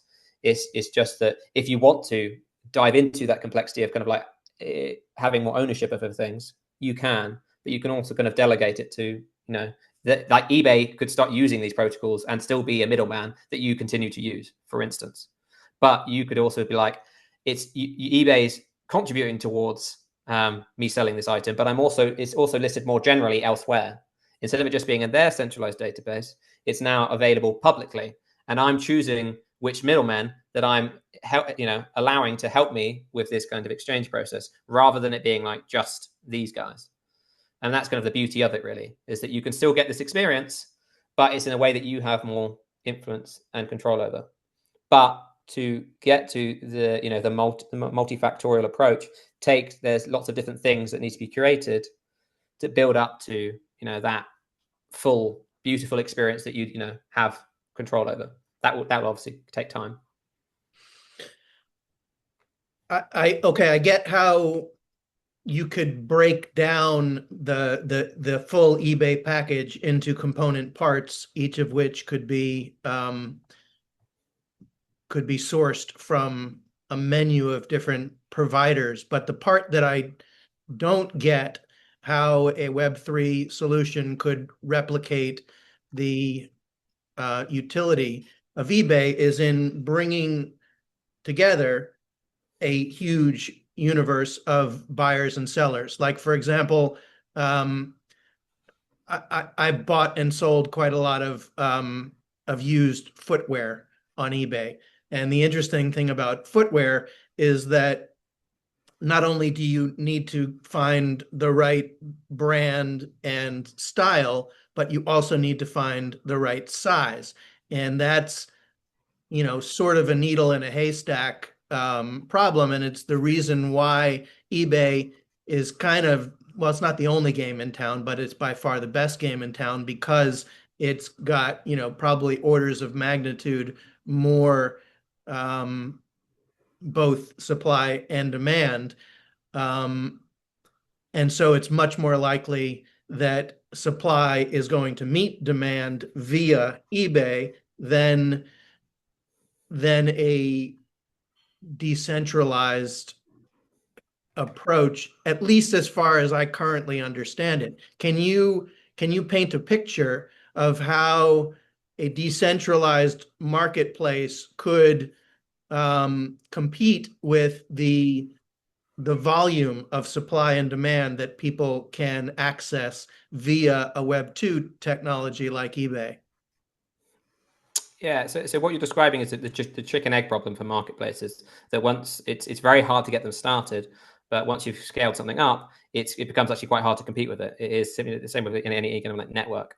So it's a similar thing to like kind of how Facebook started, and they focused on a specific place. So which is like Harvard, we're going to get everyone to adopt it in this college, and then subsequently go to other places. So I imagine it's going to be a small bottoms up kind of approach, such as like they could be some of these new kind of co-living kind of new kind of crypto first kind of nations that adopt fully digital rails, that also adopt ways to kind of exchange via these kind of protocols. And that could be the nucleus for starting a localized version of that then will help to refine it, and potentially then, if it is successful, scale it to other places. So I imagine it'll be the same as any other kind of network. It's this case of like, where is it, you're just trying to identify which is going to be the most valuable area to kind of do a small version of it that could be successful, that then the lessons and duplication of that can just propagate elsewhere. And the hardest point for any marketplace is just getting that starting point. So it's non-trivial, but we see the appetite growing for decentralized versions, people getting involved in this industry, looking for solutions. But it's finding where is that key point to get the start, the starting point. So it will eventually happen, but how long it takes, that's $1 million question. Yeah, I'm gonna voice a thought and not follow up on it because of time constraint, but I wonder if perhaps AI may make it possible so that if you've got, a size 10 Doc Martens from 1996 pair of shoes that I'm looking for, I can find you and you can find me. We can connect without the intermediation of a Web 2 behemoth like eBay. But like I said, let's put a pin in that, talk about it some more at the time, because I really want to get to the subject of supply models and price levels. So when I first became aware of the existence of digital currencies, cryptocurrencies, as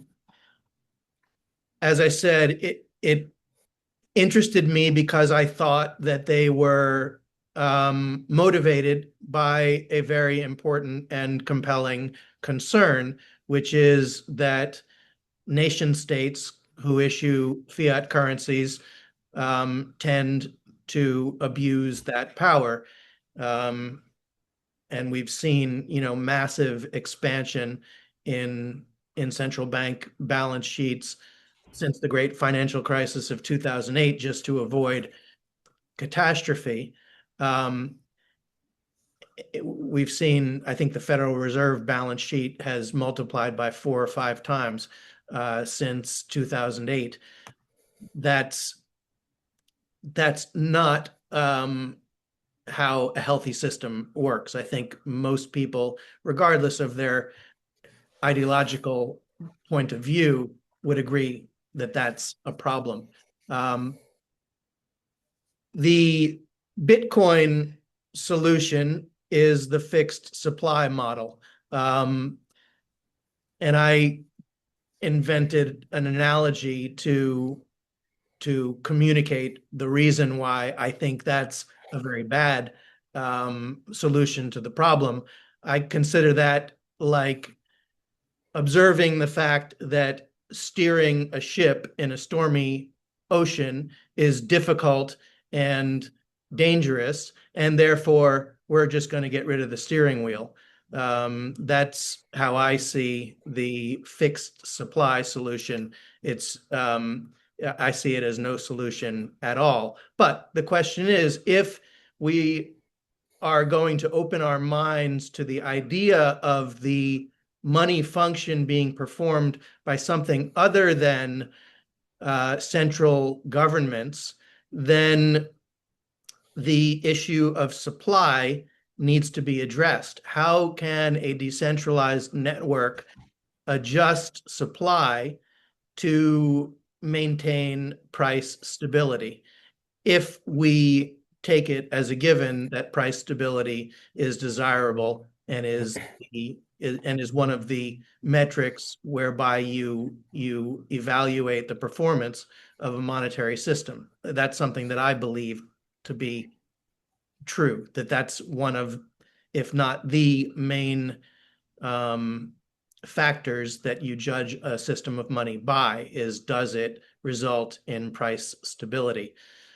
So this has always been my biggest hesitation in terms of jumping on board the crypto train, is could the issue of adjusting the money supply be accomplished in a decentralized way? What are your thoughts on that? Yeah, so a fixed supply is inherently appealing for a Web3 network due to its simplicity, because then it's like there's no extra mechanisms on how it changes. Like that's it, and it's like one thing less you need to worry about for like maintaining the system. So from an artificial perspective, it's like, well, that's always appealing. If you're trying to make any protocol that's going to be globally adopted, you need it to be as simple and robust as possible. Like, is any extra mechanism that adds in governance processes or kind of automated solutions for adjusting things, and it's just another added reason that it could systemically fail. So whenever you approach potentially like an expansionary or more like elastic supply approach for kind of, if you're trying to maintain stable prices, it needs to be bulletproof.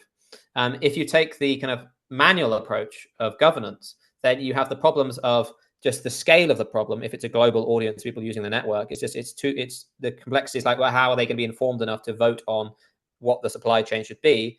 And then the alternative to that is like, well, everyone just delegates to these kind of centralized actors. Well, they get a huge amount of responsibility and obviously it's in power as well, and centralization of kind of the decision making.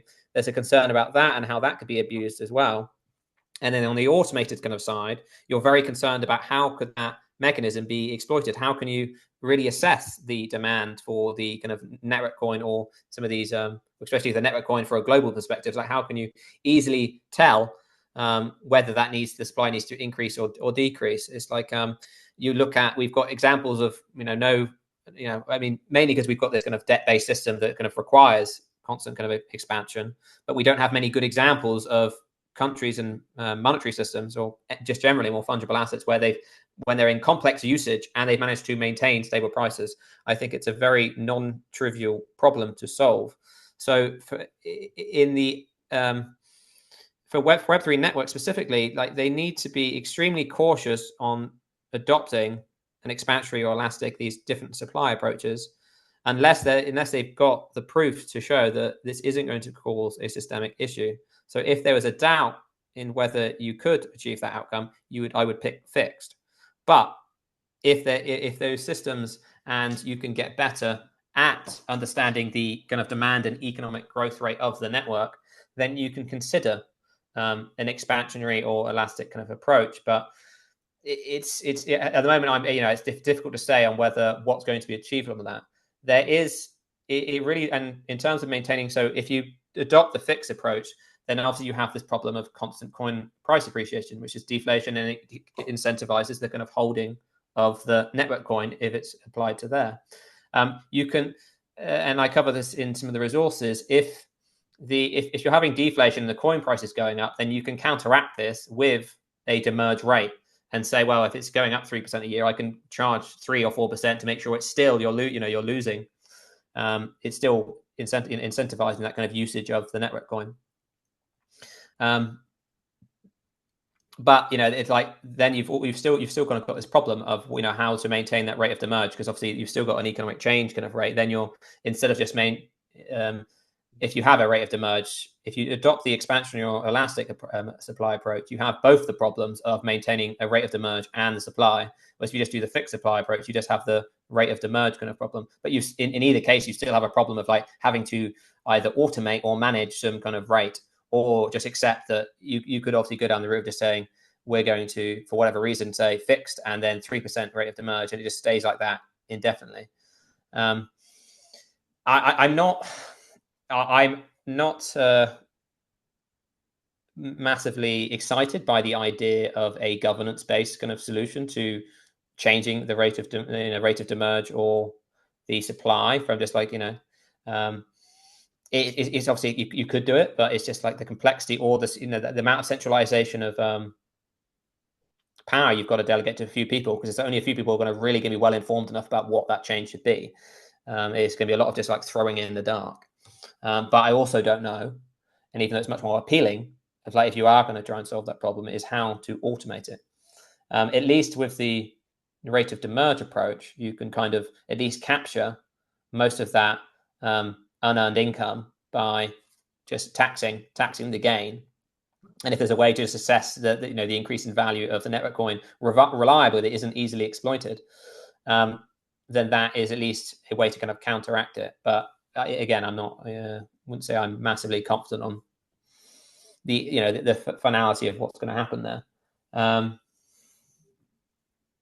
It's probably a good point to pause. I feel like using demurrage as the calibration mechanism is essentially just leaves you back in the same place, because Because in order to accomplish that, you have to choose some measure, some specific measure of the price level. And how do you accomplish that, given that the basket of goods and services which compromises any price level is always changing. And this is, like I said, this is the number one reason why I have yet to switch over to the belief that decentralized is the way to go as it applies to money. If anyone can ever show me a methodology that accomplishes what we're talking about right now, I will switch teams, because I think the arguments against government created money are so compelling that that you would only stick with that if you believe that the alternative is inevitably going to be even worse. And I believe that to be the case currently. And this is why the difference between the network coin and the tokens is important, because I think I agree that obviously money needs to maintain stable prices, but the complexity of trying to maintain stable prices at a global level, and we're using the network coin, is ridiculously large. Whereas if I am in Great Britain and I have my own coin here, at least I've got a more localized set of variables and inputs to kind of try and maintain stable prices in a more local geographic region. Is more plausible.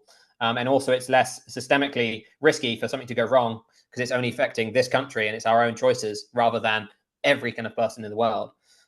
So I think there's a lot of room for experimentation on what you can do from a money perspective using tokens for what's adopted as the medium of exchange. But for the network coin and for the thing that actually makes sure that the network is always functioning, you have much less flexibility to introduce anything that's complex on the governance process, or that, all these kind of systemic risks. And because it doesn't need to be adopted as a medium of exchange, because you have all these tokens that can be adopted as that use case, then the stable prices kind of argument isn't as important for that. The main thing is you don't want to happen is people to accumulate it, and it's the same kind of problems of coin ownership, meaning you can't use the network. It needs to constantly be available.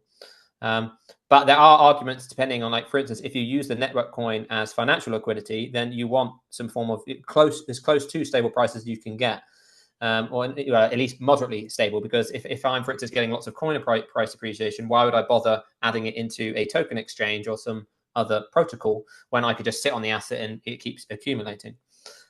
So even though it doesn't have the same exact reason of needing to maintain stable prices as money does, there is still value on that. And this is something I am still spending a lot of time on the importance of, like, for instance, and whether it has to be used as financial liquidity and some of these other use cases. And then really the devil's in the detail on this, on working out what is going to make sense in terms of kind of the supply kind of mechanism. Like, fix is always going to be desirable because of its simplicity. And then it's just kind of like, if the system can work under that model, then it's just kind of case if you want the most lightweight protocol that just enables all the rest of the stuff where you can have more influence, and and you can still obviously have mediums of exchange, these tokens that are in very similar situation, very simple, and just work with a rate of demerge, and that's it. And then you can also have managed ones, and any idea you have for experimenting with what a medium exchange could look like could be done so with tokens. And that's the kind of the beauty of this kind of a free market for mediums of exchange that is enabled by a reliable, simple protocol that's just like, well, all I care about is making sure there's people that are maintaining this ledger in a distributed fashion with all of these node operators. And as long as I can maintain that in whatever structure makes sense to do it, then all of this experimentation and ongoing changes, and money can fail and be replaced like that. And that's the beauty of getting this right. But it's why it has to be so simple and elegant. And this is where I'm spending all my time, because getting that right is the enabler of all of the stuff here. And then so many different experiments can happen as long as you get that right. But if you get this wrong, then you just lead to a point where we've done all this, and we've got to keep moving the base of what we're relying on to create these mediums of exchange, these different assets, and all these different things we're using on top of the network. That has to be rock solid. But yeah, as I've spent time thinking about how the supply could change, it's challenging. Like I'm not seeing I'm not seeing any good examples of existing fiat currencies where they, obviously it's partly because of the debt-based problem, but even just historically where prices have remained stable for any meaningful period of time. And the second problem is, it's like, well, do I think the complexity of the economy is going to decrease or increase over time? And I would say increase. So when you take that into account, it's just like, well, are you ever going to achieve something that's like reliable, that elastically kind of following the growth and contraction to maintain perfectly stable prices?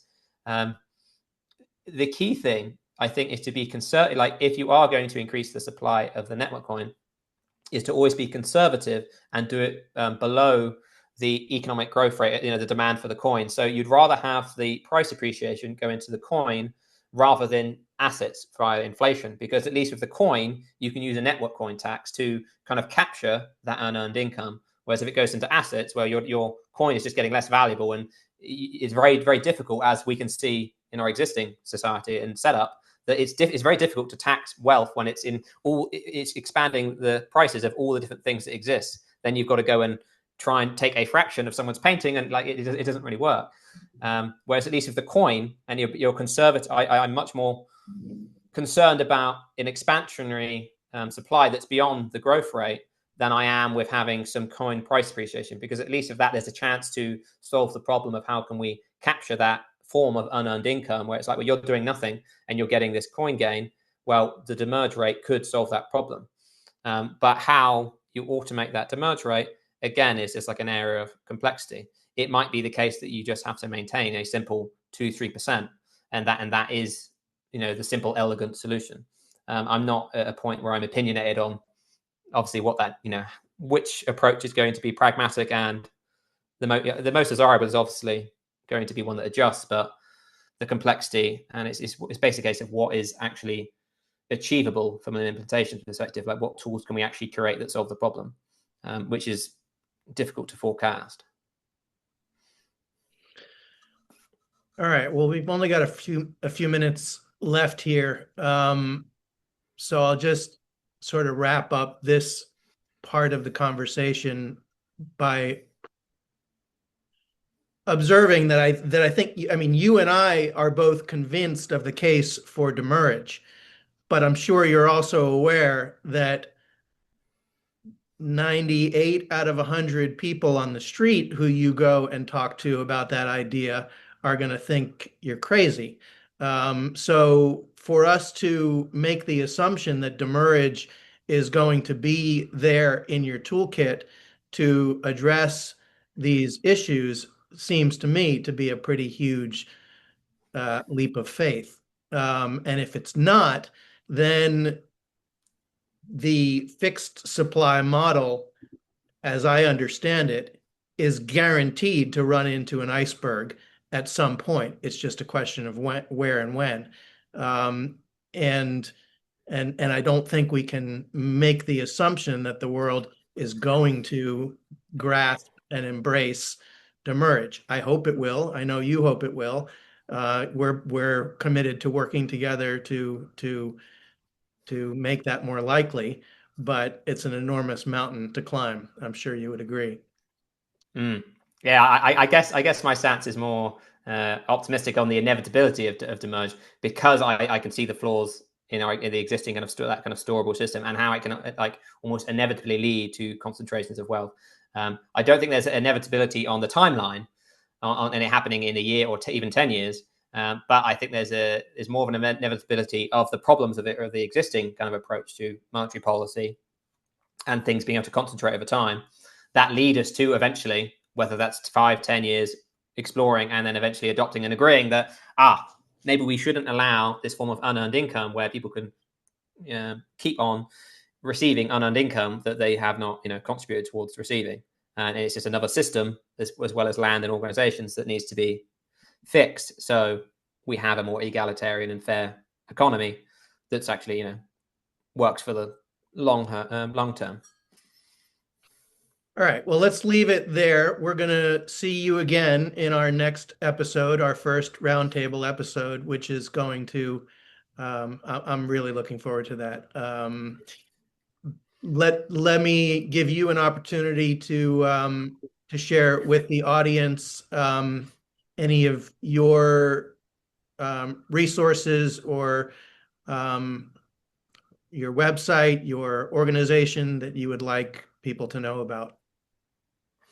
Yeah, so I have the Web3 Association.io, and that links to 4 different websites that I have around treasuries, contributors, contributionism, the organizational model, and now more recently the Web3 economy stuff that's all looking at money. So all of the ideas I've worked on for the last few years, I always like to write things down and make sure that's how I kind of go through it and keep refining. You'll see that I've made changes to the money resources in the last few hours or day. I'm constantly refining that, and I think my experience with the merge and all that is constantly evolving at the moment. So I'm constantly trying to, test my own ideas and think like, does this make sense? Does this make sense? So you'll constantly see kind of changes on there. But that's it for everything from that you can go read at least. All right, we'll put a link to that as well in the YouTube video description. And thank you. It's been a pleasure being in touch with you offline about this stuff. I'm excited to have finally brought your perspective into the Economy 2.0 conversation, and we will continue that with a really interesting group next time. So thanks, George, and see you in about 2 weeks. Yeah, thanks for having me. All right. See everyone next time. Bye-bye.